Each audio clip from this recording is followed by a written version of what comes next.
Good day, everyone. Thank you for having us. My name is Froilan G. Cantillo, and together with my co-author, Alonica Villanueva, I am presenting our work on leaf maturity assessment of Carabao mango for flower induction readiness using deep learning from the graduate programs at Technological Institute of the Philippines, Quezon City.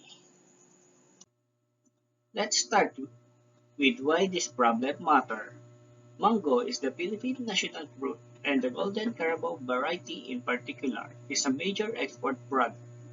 It represents about 4% of the global mango market. To put the scale in perspective, the Philippines produced 711,700 tons of mango in 2019, supporting the livelihood of roughly 2.5 million farmers. But there's a problem. Carabao mango production actually declined by 18.4% between 2015 and 2017. A big part of that comes from down to timing. Farmers still rely on visual inspection and leaf crumpling to decide when a tree is ready for flower induction. And that's subjective, inconsistent, and often get the timing wrong. So, the core problem is this: subjective manual readiness check lead to mistimed flower induction, which means waste calcium nitrate treatments and lost yield potential. Before building the model, I looked at what's already been done. CNN-based transfer learning has performed very well across similar plants. Leaf task grapevine classification hit 98.1%. Apple leaf disease detection with VGG-16 reached 97.23%. And DenseNet architecture scored in the 96 to 99% range on potato and guava leaves. This number gave us confidence in the approach but notice the gap. There's none of these studies address flower induction readiness, and certainly not for Carabao mango especially. That's the gap of this study. For the objective was to develop a deep learning system that can identify and forecast Carabao mango leaf maturity for flower induction readiness, replacing the guesswork with an objective and non-destructive tool. Especially, we evaluate the model across 5 metrics: the accuracy, precision, recall, F1 score, and AUC ROC, and then validated it further to the real field test cases. For the dataset, I went straight to the short leaf extracted directly from Carabao mango field in San Marcelino, Zambales. Each leaf was sprayed with calcium nitrate, and readiness was confirmed by 14 days after the treatment. In total, I collect 1,325 microimage, a fairly balanced split of 646 bloom and 679 unbloom samples. You can see the visual difference here. Notice the vein density and texture difference between the ready and not ready leaf. I split this into 70% for training, 20% for validation, and 10% for testing.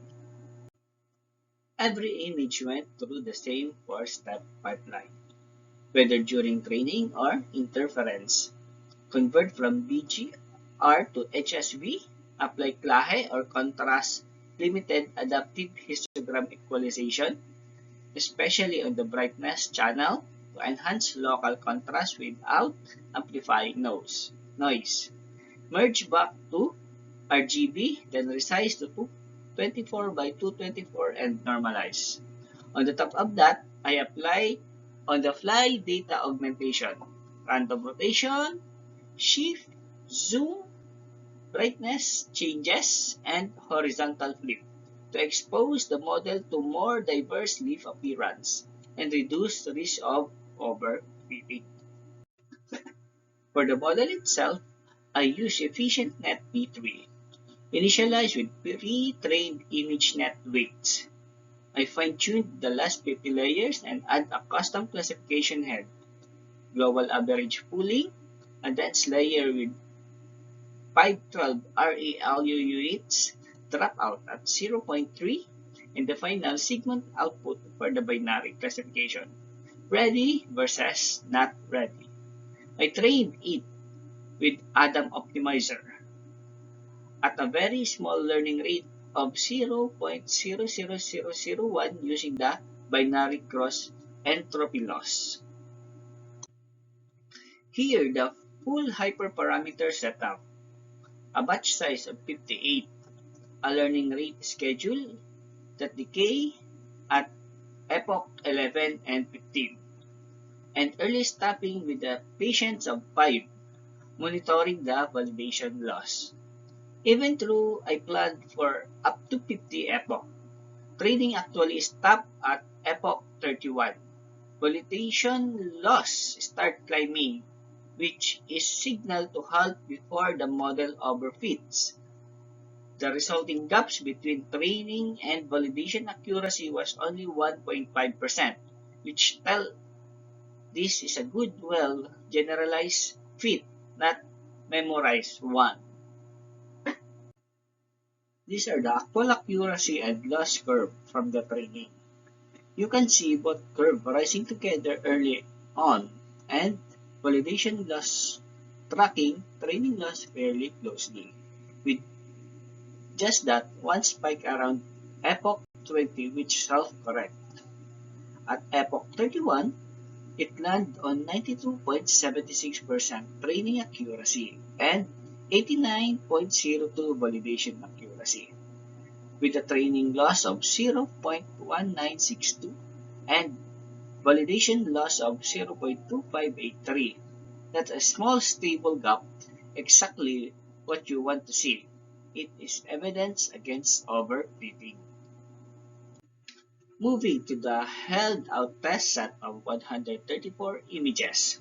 The model achieved 92.19% precision and 90.77% recall on the Bloom class, and slightly higher recall with 92.75% on the not Bloom class. Why does this balance matter? Practically, high precision on Bloom means it not telling farmers to spray treatment on the leaf. That means actually ready, avoiding waste cost. High recall means we're not missing leaves that truly are ready, avoiding a missed flowering window. Overall, it got 91.79 test accuracy with an AUC ROC of 91.76%, meaning excellent separability between the two classes. Breaking that down further, out of 134 test images, the model correctly identified 59 bloom and 64 unbloom leaves, with only 5 false positive and 6 false negative, and 123 out of 134 correct. And the few miscalculations likely stem from the substyle visual overlap between classes, possibly early pest damage that wasn't well presented in the training data. I also want to see how EfficientNet stack up against other lightweight architecture. MobileNet V3 reached 94.50% faster and lighter, but slightly less accurate. EfficientNet V3 hit 95.80% with higher computational costs, and the Connect-T topped the group at 96.10 through it's heavier to deploy on low resource devices. So there's a real trade-off here between accuracy and deployability, and that's an important consideration for the future mobile deployment. The real test, of course, in the field, it will run the model on 50 independent leaf sample, 25 predicted bloom, and 25 predicted unbloom. spray them, and monitor the trees for 45 days. The result was 92% field accuracy, or 46 out of 50 correct. Of the 25 predicted bloom, 22 flowered within 7 to 14 days as expected. And the 3 that didn't show early sign of pest damage, a factor our training data didn't fully capture. On the unbloom side, 24 out of 25 correctly stayed dormant at least 35 days. And notability, the days to readiness forecast were accurate within positive -3 days for the 92% of the correct classified bloom samples. So, this isn't just a yes or no classifier. It offered genuinely useful timing guidance. To wrap up, it successfully developed a deep learning model using efficient NetB3 with HSV and PLAHE, pre-processing that reliability assess Carabao mango leaf readiness, achieving 93.25 accuracy, precision, recall, and F1 score on the test dataset, and 92% accuracy in real-world field validation. Looking ahead, it planned to expand the dataset to the other mango variety, collect samples across different seasons and weather conditions, build a mobile app for the field deployment, and conduct longer-term multi-region field testing to validate scalability.